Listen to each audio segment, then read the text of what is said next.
Papua yang saat ini terbagi atas dua provinsi yaitu Papua dan Papua Barat terus-menerus membangun untuk memberikan yang terbaik bagi bumi dan masyarakat di Papua dan Papua Barat.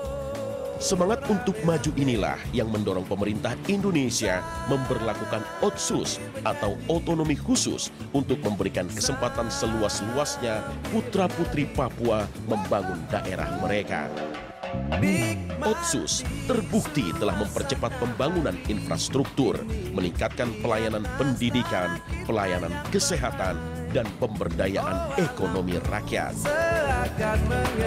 Kemajuan kota-kota di Papua seperti Sorong, Jayapura, Manokwari, dan kota-kota lain di Papua telah banyak memberikan kontribusi atas kemajuan dan kesejahteraan masyarakat. Jika masih ada penilaian bahwa Papua masih ketinggalan, belum maju, belum berubah, ungkapan tersebut tidak lagi sesuai dengan fakta-fakta kemajuan yang ada di Papua saat ini. Kamar Adat Pengusaha Papua itu dia lahir karena otonomi khusus untuk mengakomodir semua orang Papua yang merasa dirinya adalah pengusaha. Jadi kita namakan bahwa KAP adalah Kadinnya Papua. Ada yang bergerak di jasa konstruksi, ada yang bergerak di ekonomi berbasis kerakyatan.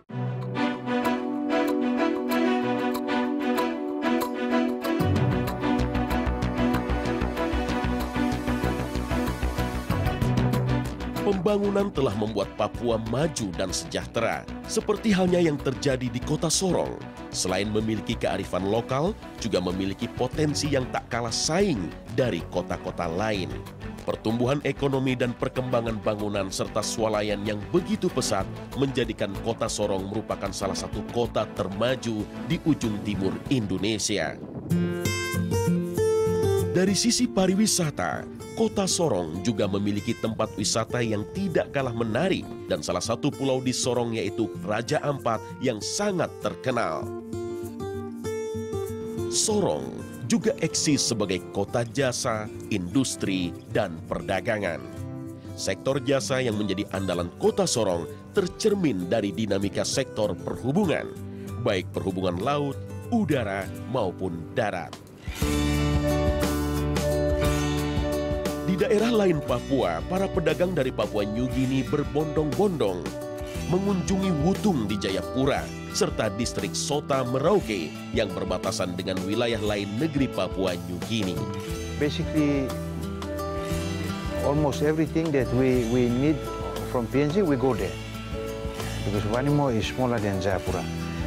We don't have plenty stores. We don't have a lot of goods and services.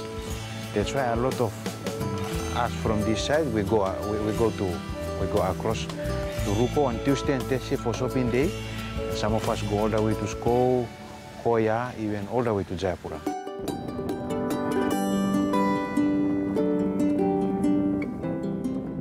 Sarana dan prasarana terus dibangun guna menciptakan Papua yang semakin maju dari hari ke hari. Beban tanggung jawab kita semakin berat karena Kabupaten Jayawijaya sendiri itu bisa dijangkau hanya melalui udara, tidak bisa melalui transportasi darat ataupun laut karena keberadaan menjadi di tengah-tengah jantung di Pulau Papua, sehingga infrastruktur yang diakses harus melalui pesawat.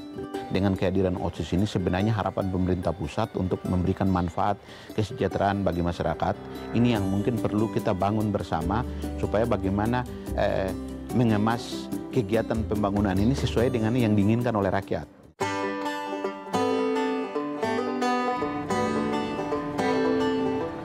Dengan bantuan dana Otsus, pemerintah daerah semakin giat membangun jalan darat untuk memberikan akses distribusi bagi barang dan perdagangan.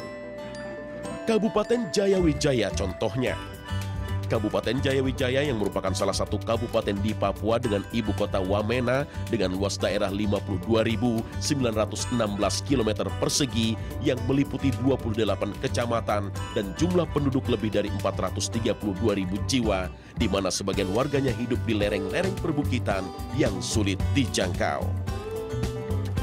Jadi jalan yang sementara kita berdiri dan di atas jalan ini yang dilalui dengan kendaraan yang mengangkut material ini jalannya menuju dari distrik Telebaga menuju ke distrik Bikosi. Jalan ini panjangnya kurang lebih 1.970 meter, di mana jalan ini merupakan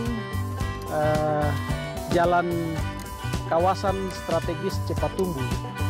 Saat ini, pemerintah Kabupaten Jayawijaya giat membangun akses untuk menghubungkan masing-masing daerah agar distribusi dapat berjalan.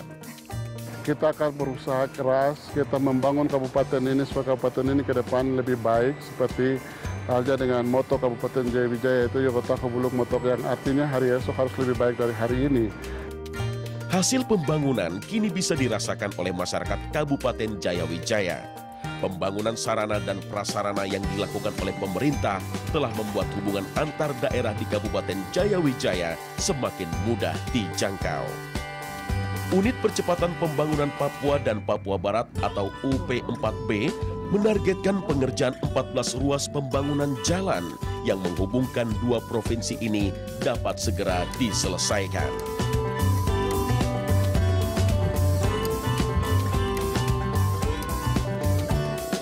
Banyaknya kendala untuk membangun infrastruktur di Papua, mengingat luasnya tanah Papua dan beratnya medan, namun itu bukanlah alasan untuk berhenti membangun Papua.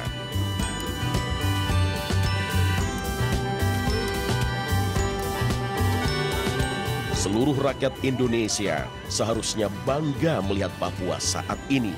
Papua maju pesat, kesejahteraan masyarakat pun semakin membaik.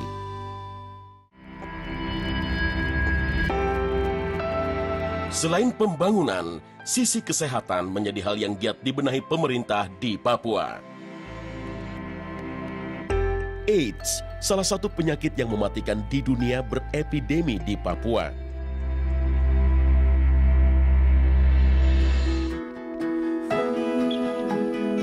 AIDS oleh pemerintah dengan dukungan berbagai pihak yang sangat peduli akan kemajuan Papua mendapat perhatian yang khusus. Mengingat penyebaran AIDS yang tertinggi terjadi di kota-kota di Papua dan Papua Barat. Selain penanggulangan masalah penyebaran HIV/AIDS adalah malaria dan tingginya angka kematian bayi. Pemerintah melalui Dinas Kesehatan melakukan terobosan untuk memperkecil angka-angka negatif agar Papua menjadi sehat dan masyarakat pun sejahtera karena program kesehatan yang baik. Program yang sekarang kita sedang jalan dengan namanya program Quick Wins, program tercepat tapi dapat terukur, adalah pelaksanaan Kartu Papua Sehat. Kartu Papua Sehat ini kartu yang dimiliki orang Papua sebagai bukti jaminan oleh pemerintah daerah semua tingkatan pelayanan di Papua.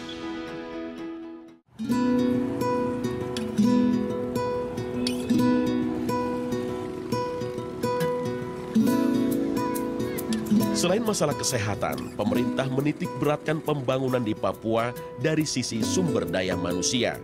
Sumber daya manusia Papua bukanlah manusia-manusia terbelakang. Keinginan belajar mereka yang tinggi membuktikan begitu banyak prestasi bisa mereka ciptakan. Pembangunan dan kemajuan pendidikan di Papua terus diupayakan oleh pemerintah. Jadi jangan heran ketika Anda melihat banyak sekolah di Papua yang kondisinya jauh lebih baik ketimbang kota-kota lain di Indonesia. Dan putra-putri Papua telah membuktikan bahwa mereka mampu berprestasi di dunia pendidikan. Karena pendidikan yang baik adalah awal dari segalanya. Papua adalah wilayah Indonesia yang pertama kali menerima sinar matahari setiap pagi. Maka perhatian terbesar pemerintah akan pendidikan di Papua menjadi hal mutlak yang akan terus diperjuangkan.